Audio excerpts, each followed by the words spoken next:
Thanks for coming out, guys. I'm going to try and keep this rather succinct because I think we're on a bit of a time crunch.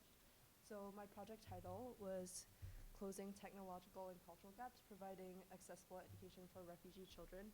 And my idea was that I could use existing applications which were popular amongst refugee camps like WhatsApp to deliver educational models through the use of like chatbot. So I'm sure you guys have all been spammed by those relentless SMSs that tell you to press 1 for yes and press 2 for no and all that.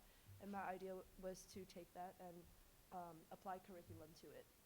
So, like I said, ideas leverage popular existing apps in refugee spaces for education. Number 2, make education cheaper and more accessible, because one of the big problems that refugee children encounter is that they're prevented from actually taking formal education or, given certifications and the like, because host states think that that gives them the right to integrate, and host states usually do not want to take in refugee children, unfortunately.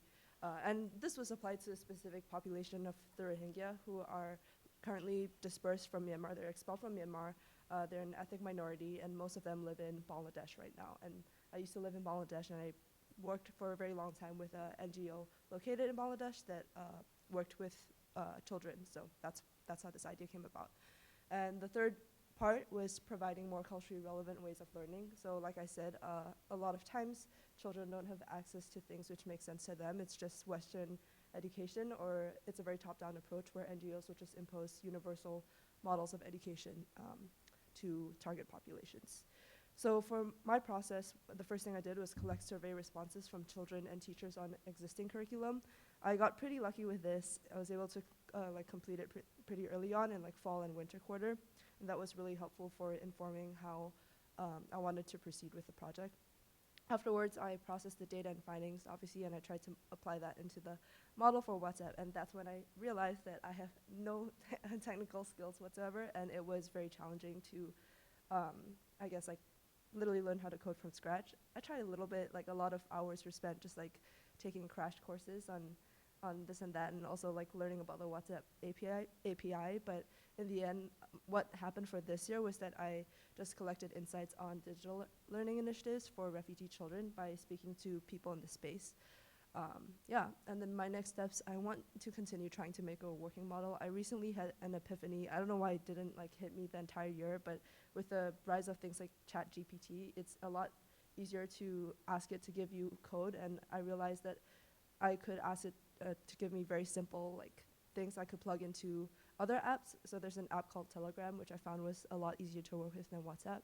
So I will continue trying to work on this project because it was something I started prior to IRI, and I mean, there's no reason to imagine I would just abandon it. It's something I'm passionate about, and yeah.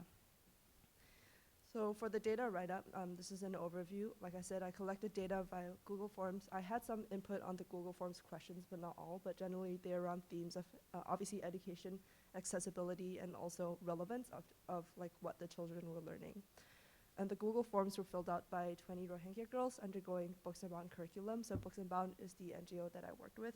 Specifically, we used For the Girls, which I had some involvement in creating. It was curriculum literally aimed at Rohingya girls, in case you couldn't tell by the title.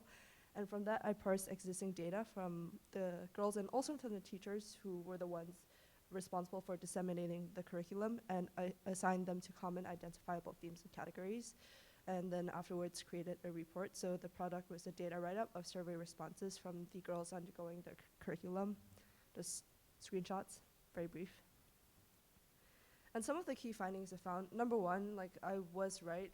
I mean, I'm pretty sure we could tell already from past work, but highly contextualized educational materials are really valued by refugee communities, and I found that those impacts are more far-reaching than from within the children themselves, because children are able to take that knowledge and learning and empower themselves to pursue maybe opportunities they wouldn't think would be available to them without that education. For example, for girls, one of the big things is being told that they can grow up and have a career. It's not necessarily common in some settings. Yeah. Number 2 is accessibility. It is a major concern for refugees. They do recognize, I guess, the technical constraints they face living in camps. Number three, blended learning context, so integrated into local community social structures, are really effective because they help refugees integrate into society.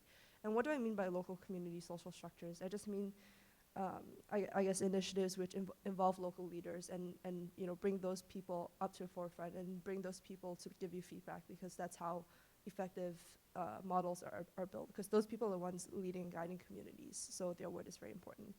And number four is a blend of face-to-face contact and digital education models is preferable, even though digital education is arguably cheaper and more cost-effective. Assuming people have access to things like mobile phones already, it is very alien, I realize, to just like give someone a phone and be like, okay, you're gonna learn everything about the English language from this phone, and you'll never like speak to another person, especially if you don't come, if you're not technically literate.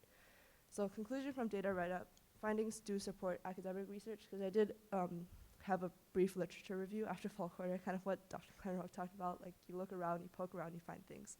And I also found that surveys displayed that Rohingya girls are really highly motivated to contribute to their own communities. And peer-to-peer learning initiatives might be a highly effective way of promoting community-led development. Okay, so moving on to community insights. So during this portion, I went around basically and tried to talk to as many people as I could in the Rohingya space and also refugee space who are involved in edtech and education. And interestingly, a lot of these people were running social enterprises, or basically for-profit companies, which I was taken aback by. But yeah, basically the feedback from parties interested in similar goals to mine was that they also had immense difficulty with technological challenges of WhatsApp, and also with accessing target populations without a full team of coders, translators, and facilitators. I think the most relevant NGO I talked with was one that was working in West Africa, and they actually tried to roll out a math, like a very basic math model on WhatsApp, and they worked on this project for 2 years, and by the end, the most they could get it to do was to answer very basic, like linear questions. So for example, like if you said like 2 times 5 is 10 into WhatsApp, it could tell you if it was right or wrong, but I couldn't actually teach you like why you're wrong. It was just like linear branching. Again, code novice, but like I understood that with, I guess, more unconventional curriculums, the problems it poses is that there are more pathways to branch off of, and that means you need to code each separate pathway, or at least teach the chatbot to recognize those pathways. So overall, main challenges: realize how ambitious my project was, especially in terms of technological needs. Number two, access to my initial target population became even more scarce owing to changes within the camp. Like even over the span of the year, access to Rohingya camp and also like speaking to teachers and children, it's been clamped down even more, unfortunately. And also because I stopped working with Books and Bound after 3.5 years. I also found that work on similar projects to mine in the Rohingya community had already begun, but through different platforms. So a lot of them used native apps and websites instead of WhatsApp, and obviously that comes with a whole host of challenges, because it means you need to popularize that app, you need to teach people how to use it, etc. It's not as intuitive. Okay, final deliverable, write up on best practices in implementing educational materials for communities. It doesn't need to be limited to refugee children. So in the write-up, I'll incorporate insights and notes from different parties, also the data I collected from fall and winter quarter, and identify what makes different platforms, like tech platforms, desirable and undesirable. So conclusions: interviews have proven that digital learning initiatives do offer a lot of value to communities, but teaching people to use them and promoting them is a whole different task. Number two, DLIs are extremely time-consuming and resource-intensive to design. And number three, WhatsApp does not have an easy API to work with. You actually have to pay to even like start poking around. It's called WhatsApp Business. So now every time I WhatsApp my family, they ask me why I have a business account. And starting with easier applications, like a messaging app called Telegram is better for proof of concept. And like I said, I don't know why it didn't occur to me the entire year, but now I know I can ask ChatGPT to like do very simple things for me, and hopefully from there, I will also find other people who can help me. So moving on to thoughts and next steps. Overall thoughts, I think I definitely encountered many of the challenges that I anticipated, but I was still surprised by how, I guess, difficult it is to learn something from scratch. But I feel I have a much better understanding of the edtech space. Next steps, like I said, number one and like first priority is trying to find people with coding expertise who would be willing to help me.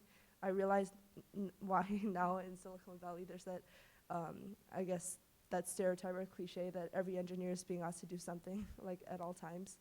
Number two is working on proof of concept using more simple curriculum because of, like I said, the challenges in delivering more complicated things over chatbot.